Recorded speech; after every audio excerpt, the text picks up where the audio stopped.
Di kaki Gunung Kawi, di antara rimbunnya hutan yang nyaris tak pernah tersentuh manusia, terbentang sebuah jalur setapak yang tak tercantum di peta manapun. Kabut pagi menggantung berat di antara pepohonan tua, menciptakan kesan bahwa waktu di sana berjalan lebih lambat, atau bahkan berhenti. Tak banyak yang berani melintasi jalur itu, sebab warga sekitar mempercayai adanya tanah yang bukan milik manusia di baliknya. Namun, segala ketakutan itu menjadi bahan tertawaan bagi para penebang liar yang, dalam keserakahan mereka, menyusup lebih dalam dari yang seharusnya. Salah satu dari mereka, Sarto, seorang pria paruhbaya dengan hidup keras dan sikap skeptis terhadap segala hal gaib, tak pernah kembali dari perjalanan terakhirnya. Yang ditemukan hanyalah parang patah dan topinya, tergeletak di dekat semak-semak yang membentuk lingkaran alami. Beberapa hari kemudian, sekelompok relawan pencari jejak menyusuri jalur yang sama. Mereka menemukan sesuatu yang seharusnya tidak ada di sana, sebuah gerbang batu besar berlumut, dengan ukiran Belanda kuno di sisi atasnya, menyambut mereka ke dalam sebuah desa yang berdiri terlalu megah untuk hutan sedalam ini. Bangunan bergaya kolonial berjajar rapi di kedua sisi jalan berbatu. Halaman rumah bersih tanpa setitik debu. Lampu-lampu gantung menyala redup. Bunga-bunga mekar segar di pot-pot keramik. Dan air mancur kecil di tengah desa memercikan air jernih seolah baru dibersihkan pagi itu. Dan perasaan aneh seolah setiap jendela memperhatikan mereka. Salah satu relawan, Dito, merasa bulu kuduknya berdiri sejak langkah pertama. Yang lain, Sri, merasa bajunya ditarik lembut oleh tangan kecil. Tapi saat menoleh, tak ada siapapun. Mereka tak menemukan jejak Sarto. Namun yang lebih mengganggu adalah bahwa peralatan GPS mereka menunjukkan lokasi yang tak masuk akal. Mereka seolah berada di tengah danau. Kembali ke desa terdekat. Cerita mereka ditanggapi dengan dingin. Para tetua desa hanya menatap satu sama lain sebelum berkata pelan. Itu tempat yang tidak boleh disebut. Tak ada penjelasan lebih lanjut. Hanya larangan untuk tidak kembali ke sana. Dan sesajen yang mulai rutin diletakkan di pinggir hutan tiap malam Jumat Kliwon. Desa itu, entah dari mana asalnya, telah muncul begitu saja. Tak tercantum di arsip Belanda. Tak ada di peta kolonial, dan tak pernah disebut dalam kisah lisan warga sekitar. Namun, desa itu nyata, terlalu nyata untuk menjadi sekadar ilusi. Dan sejak kemunculannya, udara di sekitar Gunung Kawi terasa berbeda, lebih berat, lebih diam, seolah menahan napas menanti seseorang yang cukup nekat untuk masuk dan tidak keluar lagi. Banyak yang penasaran, tapi rasa penasaran, seperti yang sejarah sering buktikan, adalah pintu pertama menuju bencana. Kabar tentang desa megah yang muncul tanpa jejak sejarah mulai menyebar dalam lingkaran terbatas komunitas paranormal dan peneliti fenomena anomali. Namun, bagi Ardi, seorang peneliti independen yang telah bertahun-tahun menyelidiki situs mistis di Jawa Timur, kisah ini terasa berbeda. Bukan sekadar karena kemunculannya yang tiba-tiba, melainkan karena adanya satu laporan yang menghantui pikirannya berhari-hari. Seorang pengusaha properti asal Surabaya, Harjono, dikabarkan hilang usai mengaku mendapat panggilan dari seorang wanita berpakaian putih yang muncul di tepian hutan Gunung Kawi. Sebelum menghilang, pria itu sempat mengirim rekaman suara kepada asistennya, hanya 5 detik, dengan suara gemetar. Dia bilang rumah itu milik kita sekarang, rumah kita, rumah kita. Setelah itu, ponselnya mati. Ardi, yang telah menyelidiki berbagai situs pesugihan dan legenda lokal di kawasan itu, merasa tarikan aneh dari kasus ini. Ada pola yang terlalu samar untuk dijelaskan, namun cukup konsisten untuk dipahami oleh seseorang yang sudah lama menyelami dunia yang tersembunyi di balik realitas kasat mata. Bersama 3 orang yang sering menjadi rekan penelitiannya, Rina, wanita muda dengan intuisi tajam yang seperti bisa merasakan kehadiran makhluk tak terlihat, Bimo, pria rasional yang bertugas mendokumentasi dengan peralatan elektromagnetik, dan Ilham, juru pelacak berpengalaman dari desa setempat. Ardi memulai perjalanan menuju hutan Gunung Kawi. Mereka tidak datang dengan niat bermain-main, tetapi membawa alat perekam suara ultrasensitif, kamera inframerah, dan pemetaan termal. Hari pertama memasuki hutan, suasana terasa biasa. Namun begitu memasuki malam, suhu turun drastis, dan kabut turun begitu tebal hingga cahaya senter tampak seperti menabrak dinding putih. Di malam itulah, di antara bisikan angin dan desah ranting yang patah, suara langkah terdengar dari kejauhan. Tidak tergesa, tidak tergopoh, justru terlalu tenang. Rina adalah yang pertama mendengar suara tawa kecil. Namun saat ia memanggil yang lain, suara itu berhenti mendadak, digantikan aroma melati yang menusuk, seolah buket bunga disodorkan tepat ke hidung. Ketika fajar menyingsing, mereka menemukan desa itu. Sama seperti yang dikisahkan, gerbang batu tinggi, jalanan batu bersih tanpa lumpur, rumah-rumah besar bergaya kolonial yang tampak seperti baru dicat kemarin. Yang paling aneh adalah meja-meja makan di teras rumah terisi penuh. Nasi hangat mengepul, pisang goreng emas mengilap, teh manis di gelas kristal masih berembun. Tidak ada suara manusia, tetapi udara dipenuhi kesan bahwa tempat ini sedang merayakan sesuatu. Menyambut tamu, Ilham, yang paling peka terhadap gerakan alam, tiba-tiba kehilangan arah. Kompas berputar tanpa arah, dan GPS mereka menunjukkan mereka bergerak di tengah laut. Meski jelas mereka masih menginjak tanah. Lebih mengganggu lagi, kamera inframerah tidak menangkap bentuk tubuh mereka di layar. Hanya kontur hangat samar, seolah mereka hanyalah bayangan kabur. Lalu datanglah undangan yang sebenarnya. Saat malam turun, di halaman rumah besar yang berada di tengah desa, muncul cahaya dari lentera gantung. Rumah itu membuka pintunya sendiri. Di ambang pintu, berdiri seorang wanita berpakaian putih.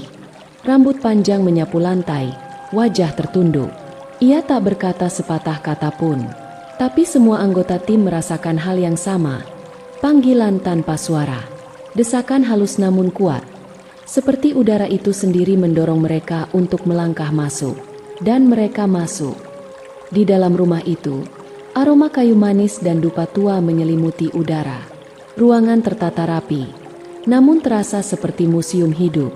Foto-foto keluarga dari zaman kolonial menghiasi dinding.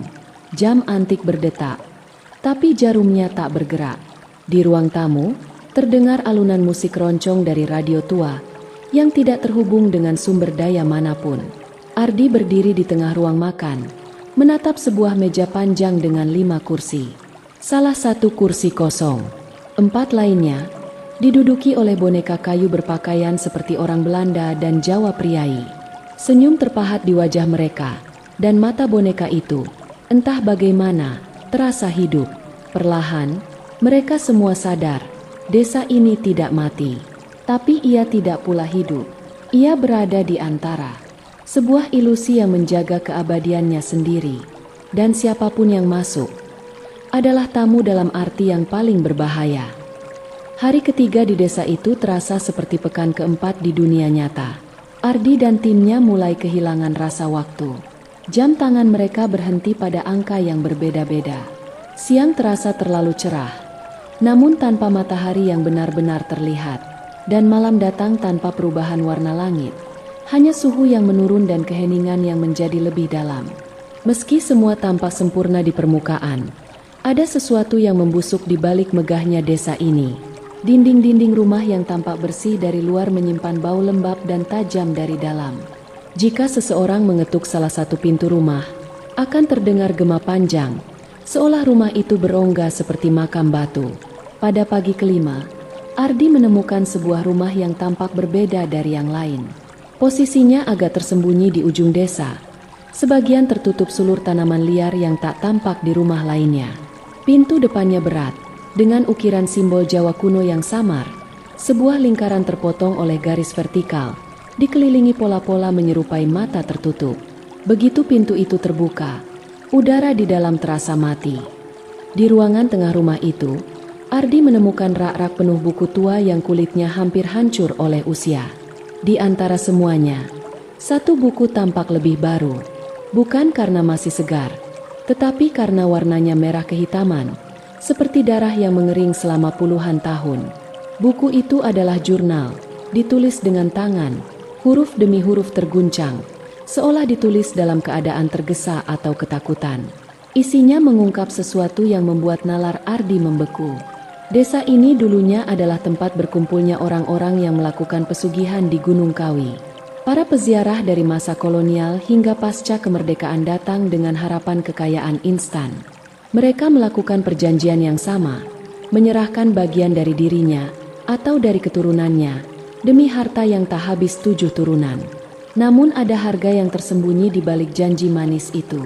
Menurut catatan itu, orang-orang yang mendapatkan kekayaan bukanlah penerima berkah, melainkan tahanan yang dikurung dalam ilusi kekayaan abadi. Jiwa mereka dipisahkan dari tubuhnya, dikurung dalam bentuk penghuni desa ini. Desa ini bukan sekadar tempat tinggal, melainkan penjara spiritual, dibangun oleh entitas tak kasat mata untuk menyimpan roh-roh yang telah dijual. Bangunan-bangunan mewah dan suasana tentram itu hanyalah topeng dari penderitaan yang abadi. Roh-roh itu dipaksa mengulang kehidupan sehari-hari, terus menata meja makan yang tak pernah disentuh, menyapu jalan yang tak pernah dilalui manusia, menjaga kesan sempurna yang tak pernah mereka nikmati saat hidup. Ardi juga menemukan daftar nama yang tertulis di halaman belakang jurnal. Daftar panjang, mencakup tahun demi tahun. Ia membaca pelan-pelan, dan matanya berhenti pada satu nama yang ia kenal, Harjono. Tepat di bawahnya, tertulis tanggal hilangnya 2 minggu lalu. Namun yang membuat tubuhnya membeku adalah nama di bawah Harjono. Rina, yang saat itu berada hanya beberapa meter darinya, berdiri diam di ambang pintu, menatapnya dengan ekspresi kosong. Matanya seperti memantulkan cahaya yang tidak ada. Tapi sebelum Ardi bisa berkata apa-apa, Rina tersenyum kecil dan berkata, "Tempat ini tak bisa ditinggalkan begitu saja." Itu bukan suara yang ia kenal. Ada sesuatu yang asing, bergema, seperti dua suara yang bertumpuk. Dan untuk pertama kalinya, Ardi menyadari, mereka tidak sekadar disambut di sini. Mereka sedang disiapkan. Sejak saat itu, setiap sudut desa tampak memperhatikan mereka lebih intens. Angin yang tadinya lembut kini berdesir tajam seperti bisikan. Bayangan pohon bergerak meski tak ada cahaya.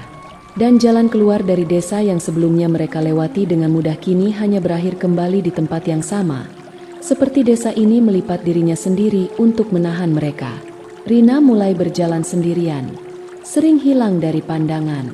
Bimo mengeluh mendengar suara orang memanggilnya dari dalam sumur tua.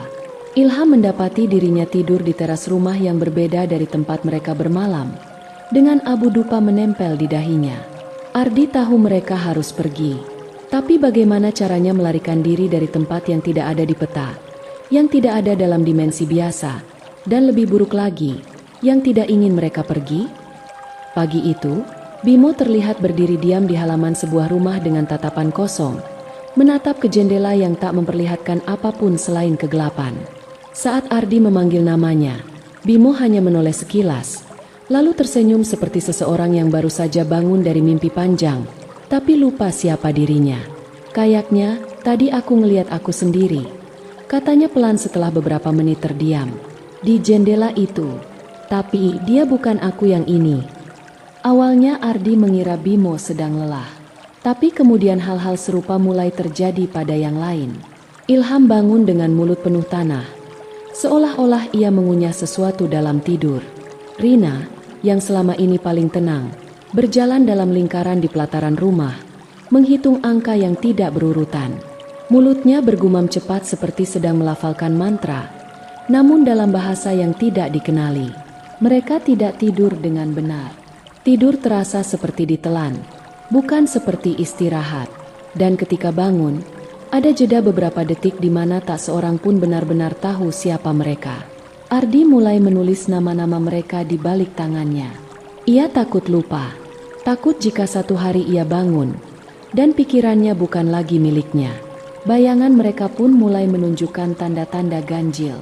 Setiap sore, saat matahari terbenam, bayangan mereka memanjang seperti biasa. Namun ketika mereka bergerak, bayangannya tidak selalu mengikuti. Puncaknya terjadi pada malam ketujuh. Rina menghilang selama 3 jam. Saat ia kembali, wajah dan tubuhnya tampak seperti biasa. Tapi Ardi menyadari satu hal yang membuat darahnya mendingin. Ia memakai kalung yang sama persis seperti yang dikenakan oleh sosok dalam lukisan tua yang tergantung di ruang tamu rumah utama. Sosok wanita zaman kolonial dengan senyum kaku dan mata kosong. Rina tidak pernah memakai kalung itu sebelumnya. Lebih buruk lagi, ketika Ardi memanggilnya dan menanyakan dari mana ia mendapatnya, Rina hanya menjawab, "Aku cuma mengambil punyaku kembali." Malam itu, Ardi terbangun karena suara ketukan di jendela kamarnya. Ketukan yang pelan tapi berirama, seperti isyarat. Di balik jendela, tampak siluet seseorang berdiri. Wajahnya tertutup rambut. Tubuhnya kaku seperti patung. Ardi tidak membuka jendela. Tapi saat ia menoleh ke cermin kecil di kamarnya, bayangan sosok itu berdiri di belakangnya. Cermin itu menunjukkan sesuatu yang tak sesuai dengan kenyataan. Refleksi dirinya tersenyum, padahal wajahnya tegang. Refleksi itu mengangguk pelan, lalu berbalik sendiri dan berjalan menjauh. Ke arah lorong gelap dalam pantulan cermin, bukan ke arah nyata manapun. Keesokan harinya, Bimo menghilang. Yang tersisa hanyalah sepatu botnya yang tertata rapi di depan pintu, dan kamera kecil yang ia bawa kemana-mana. Saat diputar, rekaman terakhir memperlihatkan Bimo berbicara ke arah kamera sambil berbisik. "Aku ngerti sekarang, desa ini bukan tempat tinggal, ini tempat peniruan. Dia salin kita, dia simpan kita, lalu gantikan kita." Kalimat terakhir terpotong oleh suara seperti embusan angin, tapi terlalu berat dan dalam, seperti hembusan napas makhluk yang tidak mengenal paru-paru. Ardi menatap layar kamera lama sekali, sebelum akhirnya menoleh ke Rina dan Ilham. Ia tidak yakin lagi apakah mereka masih bersama orang yang sama. Dan lebih buruk, ia tidak yakin apakah dirinya masih dirinya sendiri. Saat malam datang lagi, rumah-rumah di desa itu menyalakan lampu sendiri. Jendela-jendela membuka perlahan. Dan di balik kaca, tampak siluet manusia. Terlalu banyak untuk jumlah rumah yang ada. Semua melihat ke arah Ardi. Dan ia merasa semua itu adalah versi lain dari mereka yang telah masuk ke desa sebelumnya. Ardi merasa ada yang memanggilnya. Bukan dengan suara, melainkan dengan dorongan halus dalam pikirannya. Seperti bisikan tak bersuara yang mendesaknya untuk bergerak. Tubuhnya berjalan sendiri. Langkah demi langkah menuju bangunan terbesar di tengah desa, sebuah rumah kolonial berwarna gading pucat, dikelilingi pilar-pilar tinggi yang retak di bagian bawah. Rina dan Ilham sudah di sana, berdiri di depan pintu seolah telah menunggu. Dan saat Ardi bergabung, pintu rumah terbuka dengan sendirinya, perlahan, menggesek lantai kayu tua yang mencicit rendah. Di dalamnya, aroma dupa yang menyengat bercampur dengan bau besi karat dan tanah basah. Lantainya bersih, mengilap, tapi temboknya dihiasi potret-potret tua. Semua foto menunjukkan orang-orang berpakaian rapi, duduk diam, tersenyum kaku. Namun setiap mata mereka tampak kosong. Dan satu hal aneh, tak ada satupun bayangan pada mereka. Di tengah ruangan, tersembunyi di balik rak-rak buku dan tirai beludru, Ardi menemukan sebuah pintu kecil ke bawah tanah, besi tua berkarat, dikunci dengan rantai dan segel berbentuk lingkaran patah. Tapi segel itu sudah pecah, dan rantai tergantung longgar. Pintu itu kini terbuka sedikit, seakan menanti seseorang untuk membukanya penuh. Dengan nyali yang tinggal sisa, Ardi menuruni anak tangga yang menyesakkan. Dinding di sekelilingnya dingin dan lembab, ditumbuhi jamur putih pucat yang tampak berdenyut perlahan, seperti hidup. Semakin dalam ia melangkah, semakin kuat sensasi deja vu menghantamnya. Ia merasa pernah ke sini, tapi tak pernah tahu kapan. Dan di ujung lorong bawah tanah itu, Ardi menemukan ruangan lingkaran, sebuah aula tersembunyi, diterangi cahaya samar dari lentera yang tergantung di udara tanpa pengait. Di tengahnya, sebuah cermin besar berdiri, tingginya 2 kali tubuh manusia. Bingkainya berukir simbol-simbol kuno yang sudah nyaris aus dimakan waktu. Namun yang paling mengerikan bukanlah cerminnya, melainkan orang-orang yang mengelilinginya. Mereka duduk dalam lingkaran. Wajah mereka damai, tersenyum, namun tak satu pun berkedip. Mata mereka terbuka lebar, memantulkan cahaya aneh yang tak berasal dari lentera. Tubuh mereka kaku seperti boneka pajangan, tapi nafas mereka masih ada sangat tipis. Beberapa wajah mereka sangat familiar. Di antaranya, Ardi mengenali Harjono, pengusaha yang hilang. Dan lebih buruk lagi, ia mengenali diri sendiri. Ada sosok yang identik dengannya duduk di antara para tubuh diam itu. Lengkap dengan baju lapangan yang sama, jam tangan retak yang sama. Tapi mata sosok itu bergerak dan menatap balik padanya. Ardi terpaku. Ia ingin lari, tapi tubuhnya membeku. Lalu cermin itu bergetar. Pantulan di cermin tak lagi mengikuti geraknya. Sosok dalam cermin tersenyum, lalu perlahan mengangkat tangan, sementara tangan Ardi sendiri tetap diam. Sosok itu mendekat dari balik cermin, menekan batas dimensi itu hingga kaca meliuk seperti air. Suara bergema di dalam kepala Ardi, yang lama menunggu yang baru, yang kaya menggantikan yang datang. Rina berdiri di belakangnya, tapi kini wajahnya berubah. Bukan lagi Rina yang dikenalnya. Kulitnya tampak terlalu pucat, matanya terlalu gelap. Ia mengaku dengan suara rendah dan parau bahwa ia bukan Rina. Ia adalah roh tumbal yang lolos, satu dari sedikit yang berhasil keluar. Tapi perjanjian tak bisa dilanggar selamanya. Kini, desa menagihnya kembali, dan satu-satunya cara ia bebas adalah membawa pengganti. Ardi dan timnya adalah penggantinya. Tubuh Rina yang asli, katanya, masih terperangkap di dalam cermin selama puluhan tahun. Tapi roh tumbal itu meminjam identitas Rina dan membawanya hingga sejauh ini, hingga ritual ini siap dimulai lagi. Ardi mencoba melawan, tapi ia sudah terlambat. Sosok dalam cermin itu sudah mulai menyerap ke dinding realitas. Ia merasakan sesuatu dari dalam dirinya ditarik perlahan, seolah jiwanya terurai benang demi benang. Ia berteriak tanpa suara. Rina palsu menatapnya satu kali terakhir, dengan air mata menetes, atau mungkin bukan air mata. Cairan itu hitam dan kental. Dan saat Ardi menyentuh lantai untuk menahan dirinya, ia sadar, cermin itu bukan hanya alat, ia adalah gerbang. Bagi mereka yang memuja kekayaan dan lupa pada harga jiwanya. Dan mereka yang masuk, tak pernah keluar, hanya tergantikan. Setelah kejadian di ruang bawah tanah, Ardi tersadar di sebuah kamar asing. Lampu gantung berayun perlahan di langit-langit yang berjamur, sementara suara samar nyanyian Jawa kuno bergema dari kejauhan, seperti suara dari piringan hitam tua yang diputar mundur. Kepalanya terasa berat, tapi ada sesuatu yang lebih mengganggu. Ia tidak ingat bagaimana ia sampai di sana. Kenangan terakhirnya adalah wajah cermin, lalu gelap dan kini ia di sini. Ia berusaha bangkit, tapi lututnya lemas. Saat ia menggapai meja di samping tempat tidur untuk menopang tubuhnya, tangannya menyentuh sebuah buku kecil berdebu. Di sampulnya tertulis, Jurnal Rina, Proyek Penebusan. Dengan tangan gemetar, Ardi membuka halaman pertamanya.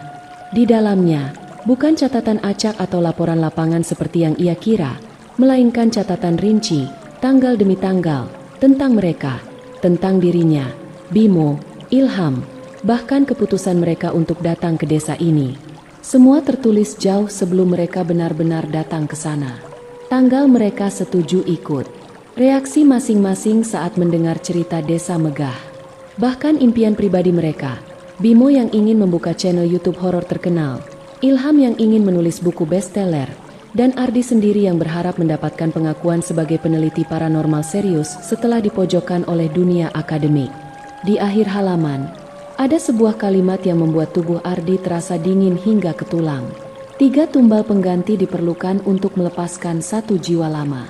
Jika perhitungan ini tepat, maka malam ke-7 akan menggenapi kesepakatan itu. Aku akan pulang. Mereka akan tinggal. Ardi membanting buku itu. Matanya membelalak. Semua ini bukan kebetulan. Rina, yang selama ini ia anggap teman dan rekan terpercaya, sudah merencanakan semuanya. Saat itu juga, pintu kamar terbuka perlahan. Rina berdiri di ambang pintu. Wajahnya berbeda. Wajah manusia yang kelelahan, bukan lagi sosok misterius seperti di ruang bawah tanah. Matanya sembab, tapi tak ada air mata.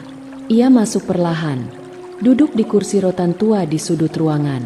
Lalu ia bicara, suaranya datar, seperti seseorang yang telah berdamai dengan dosanya. Ia bukan roh, ia manusia. Tapi puluhan tahun lalu, saat remaja, Ia datang ke desa ini bersama ibunya, seorang wanita yang diam-diam melakukan ritual pesugihan demi menyelamatkan bisnis keluarganya. Sang ibu tidak kembali. Ia, Rina kecil, berhasil keluar tapi tidak utuh. Jiwanya selalu diikuti bayangan desa itu.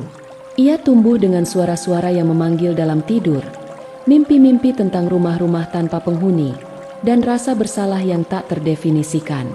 Hingga suatu hari, desa itu memanggil lagi, tidak dengan ancaman, tapi dengan janji, bawa pengganti, dan kau akan bebas. Ia mencoba menolak, tapi bayangan itu semakin dekat, suara itu semakin keras, dan orang-orang di sekelilingnya mulai mengalami kecelakaan kecil. Teman kampus meninggal dalam kecelakaan motor. Keponakannya tenggelam di kolam tanpa sebab. Ia tahu itu bukan kebetulan. Desa itu, katanya pelan, tidak pernah lupa dan tidak pernah memberi tanpa menagih. Ia memilih tim Ardi bukan karena mereka mudah dikelabui. Mereka yang paling percaya, paling haus makna, paling ingin menyelami hal-hal yang tidak kasat mata, adalah korban paling sempurna. Mereka tidak akan kabur. Bahkan saat segala tanda sudah muncul, mereka akan terus menggali hingga terjebak. Ardi ingin marah, ingin berteriak, tapi apa gunanya? Ia tahu, bahkan jika ia membunuh Rina saat itu juga, mereka tetap akan terperangkap. Desa ini bukan tempat fisik, ia adalah konsekuensi. Tiba-tiba, lampu gantung berhenti berayun, suara nyanyian lenyap, dan seluruh rumah berguncang perlahan. Seakan ada sesuatu yang bangkit dari tanah. Cermin besar di ruang bawah tanah kembali muncul dalam pikirannya, dan ia tahu saatnya hampir tiba. Rina menatapnya untuk terakhir kali. Dengan lirih, ia berkata, "Aku tidak ingin ini terjadi, tapi aku tidak bisa kehilangan semua orang yang masih hidup. Aku lebih memilih kalian yang masuk, daripada melihat dunia luar terus dihancurkan karena satu dosa yang bukan aku yang buat." Lalu ia menghilang ke lorong gelap. Tak ada jejak, tak ada suara pintu. Ardi berlari keluar kamar, melewati lorong, menuruni tangga, menerobos angin dingin yang tak berasal dari alam. Tapi semuanya sudah berubah. Desa itu tak lagi megah. Atap-atapnya retak, dinding-dindingnya mengelupas. Wajah-wajah terlihat di jendela, bukan manusia, tapi bayangan yang tersenyum. Dan ketika ia tiba di alun-alun tempat cermin berada, ia melihat sosok yang tidak ia harapkan. Terperangkap di balik cermin, tangannya menekan kaca dari dalam. Matanya merah, wajahnya memohon, mulutnya membentuk satu kata berulang-ulang. Ardi berdiri mematung di depan cermin raksasa itu. Napasnya memburu di antara suara lengkingan samar dari arah pepohonan yang menghitam.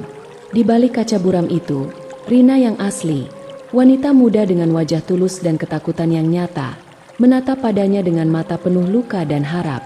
Tangannya terus menempel pada permukaan dingin, seolah mencoba menembus batas dunia. Di sekitarnya, desa mulai mengelupas dari kemegahannya yang semu. Lampu-lampu jalan yang sebelumnya terang mulai berkedip dan mati satu persatu. Bangunan bergaya kolonial yang anggun mulai menunjukkan wajah aslinya.